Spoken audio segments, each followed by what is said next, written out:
Assalamualaikum warahmatullahi wabarakatuh. Perkenalkan, nama saya Gita Apriana, NIM S1S1 18030. Baik, pada video kali ini saya akan mencoba menjelaskan materi yang berhubungan dengan data mining. Oke, langsung saja kita ke slide selanjutnya. Pengenalan data mining. Data mining adalah suatu proses pengerukan atau pengumpulan informasi penting dari suatu data yang besar. Proses data mining seringkali menggunakan metode statistika, matematika, hingga memanfaatkan teknologi artificial intelligence. Contohnya, seperti pada Lazada atau Tokopedia. Nah, data mining itu di sini, jadi contohnya itu pada bidang pemasaran seperti Lazada atau Tokopedia. Nah, data mining akan berguna untuk memprediksi karakteristik pembeli. Misalnya, si A suka membeli sepatu atau suka searching mengenai sepatu yang bagus di Lazada atau Tokopedia. Sehingga data mining di sini akan memprediksi kebiasaan dari si A bahwa si A ini menyukai sepatu. Oleh karena itu, di saat si A akan membuka kembali Lazada atau Tokopedia, maka secara otomatis barang-barang yang tertampil pada halaman pertama itu adalah tentang sepatu-sepatu. Oke, lanjut. Peran utama data mining. Jadi di sini ada 5, yaitu ada estimasi, forecasting, klasifikasi, clustering, dan asosiasi. Estimasi berguna untuk menerka sebuah nilai yang belum diketahui. Misal, menerka penghasilan seseorang ketika informasi mengenai orang tersebut diketahui. Yang kedua itu adalah forecasting.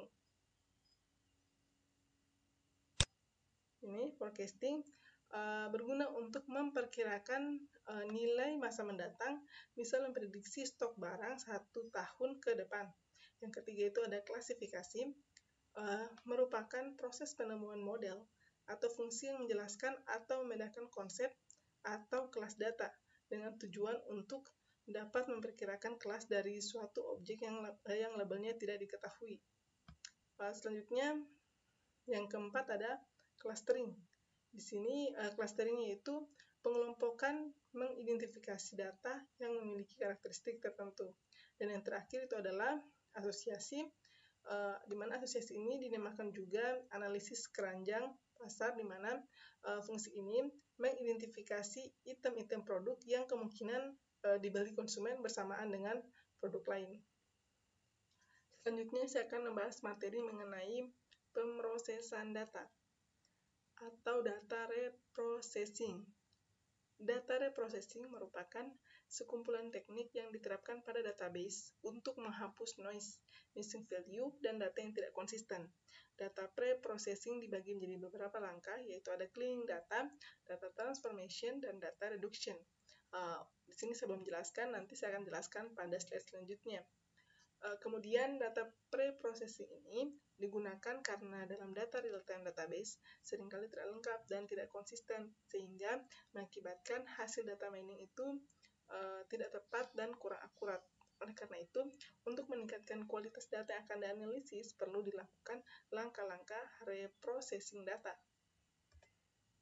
Nah, ini adalah tugas utama reprocessing data, yaitu yang sudah saya sebutkan pada slide sebelumnya, yaitu ada 3, data cleaning, data transformation, dan data reduction.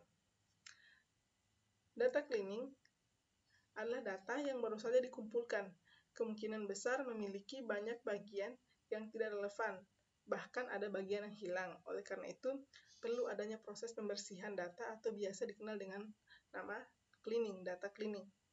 Selanjutnya yang kedua ada data transformation. Data transformation digunakan untuk mengubah data dalam bentuk yang sesuai dalam proses data mining. Selanjutnya yang ketiga ada data reduction, di mana analisis data yang menggunakan dataset dalam ukuran besar akan sangat sulit dilakukan. Oleh karena itu, perlu adanya teknik data reduction dengan tujuan untuk meningkatkan efisiensi penyimpanan serta mengurangi biaya penyimpanan dan analisis data. Materi selanjutnya yaitu adalah tentang data objek. Jadi set data merupakan kumpulan objek dan atributnya. Nama lain dari objek yang sering digunakan diantaranya ada record, point, vector, pattern, event, observation, case, sample, instance, dan entitas. Sedangkan atribut adalah sifat, properti, karakteristik objek yang nilainya bisa bermacam-macam dari satu objek dengan objek lainnya, dari satu waktu ke waktu lainnya. Untuk perbedaannya di sini dapat kita lihat pada gambar. Jadi ini ada pelanggan yang memiliki ID pelanggan, nama pelanggan, alamat pelanggan. Nah, pelanggan ini dia termasuk dalam objek, sedangkan untuk ID pelanggan, nama pelanggan, dan alamat pelanggan ini dia termasuk dalam atribut, di mana setiap pelanggan memiliki atribut yang berbeda dengan pelanggan lainnya, memiliki nilai atribut yang berbeda dengan pelanggan lainnya. Contohnya kayak ada pelanggan di sini, dia harus memiliki nilai atribut yang berbeda, dan setiap atribut itu dia mengalami perubahan nilai dari satu waktu ke waktu lainnya. Selanjutnya itu adalah tipe-tipe atribut. Nah, ada 3 tipe atribut. Di sini adalah yang pertama, atribut nominal. Nilai atribut nominal adalah simbol atau nama barang. Setiap nilai mewakili beberapa jenis kategori, kode, atau status. Dan atribut nominal ini juga disebut kategori. Jadi contohnya itu atribut pekerjaan yang memiliki nilai-nilai seperti dokter, petani, nelayan, dosen, perawat, dan lain sebagainya. Yang kedua itu adalah atribut binar. Atribut binar adalah atribut nominal dengan hanya 2 kategori atau status 0 atau 1, di mana 0 biasanya berarti atribut itu tidak ada dan 1 berarti atribut itu ada. Jika pada boolean, atribut binar itu dia bernilai true atau false. Contohnya untuk tes atribut tes medis COVID. Jadi, jika seseorang positif COVID, maka nilainya itu adalah 1, sedangkan jika orang tersebut negatif, maka nilainya itu adalah 0. Yang ketiga adalah atribut ordinal. Atribut ordinal adalah atribut dengan nilai yang memiliki arti urutan atau peringkat di antara nilai yang ada, tapi besarnya nilai yang berurutan tersebut tidak diketahui. Nah, contohnya atribut untuk kepuasan pelanggan, seperti kepuasan pelanggan untuk survei. Jadi kepuasan pelanggan itu kan biasanya memiliki rentan nilai, misalnya 1 itu sangat puas, 2 itu puas, 3 cukup, 4 itu kurang puas, dan 5 itu sangat tidak puas. Nah, itu adalah contoh dari atribut ordinal karena ia memiliki nilai yang nilai berurutan namun tidak diketahui. Nilainya. Selanjutnya itu adalah atribut numerik. Atribut numerik bersifat kuantitatif, artinya ini adalah kuantitas yang terukur, yang dinyatakan dengan bilangan bulat atau nilai real. Ada 2 jenis atribut numerik. Yang pertama itu adalah atribut skala interval, yang diukur dengan skala unit ukuran yang sama. Nilai-nilai interval berskala memiliki urutan dan bisa positif, 0, atau negatif. Contohnya itu atribut suhu. Kita dapat menghitung suhu 20 derajat, bahwa suhu 20 derajat itu lebih tinggi 5 derajat Celcius daripada suhu 15 derajat Celcius. Selanjutnya yang kedua itu adalah atribut skala rasio.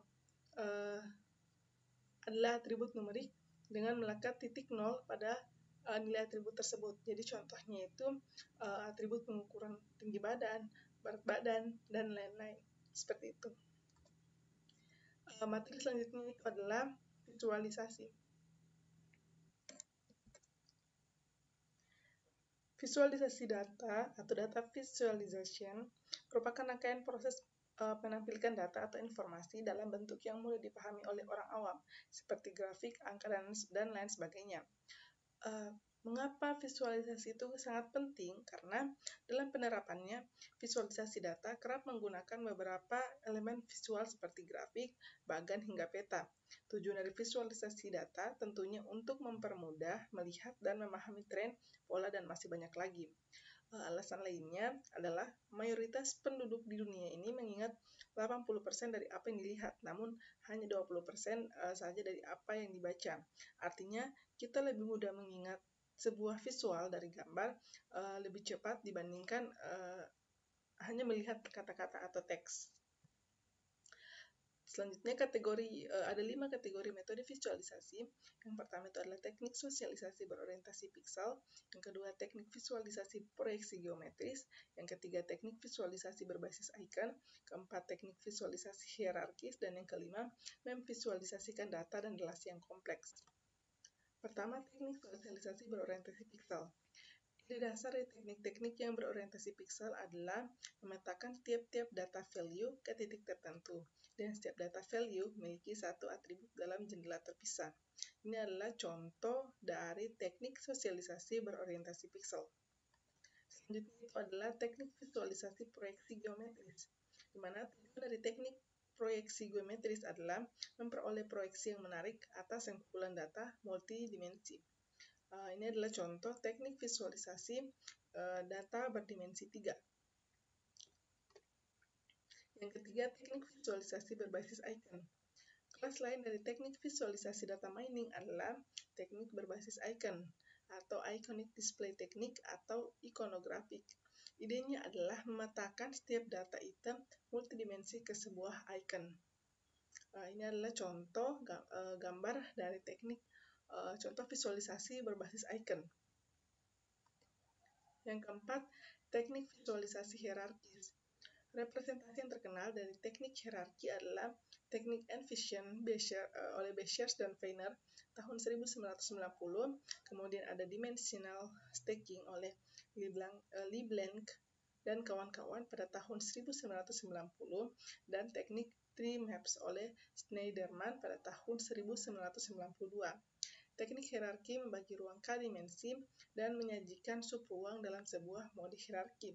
Sebagai contoh, dalam teknik dimensional stacking membagi ruang K dimensi dalam subruang 2 dimensi. Ini adalah contoh dari teknik visualisasi hierarkis. Dan yang kelima adalah memvisualisasikan data dan relasi yang kompleks. Seperti ini adalah contoh gambarnya. Oke, itulah tadi penjelasan dari saya mengenai materi yang berhubungan dengan data mining. Di antaranya ada data objek, selanjutnya reprocessing data, dan terakhir itu adalah visualisasi data.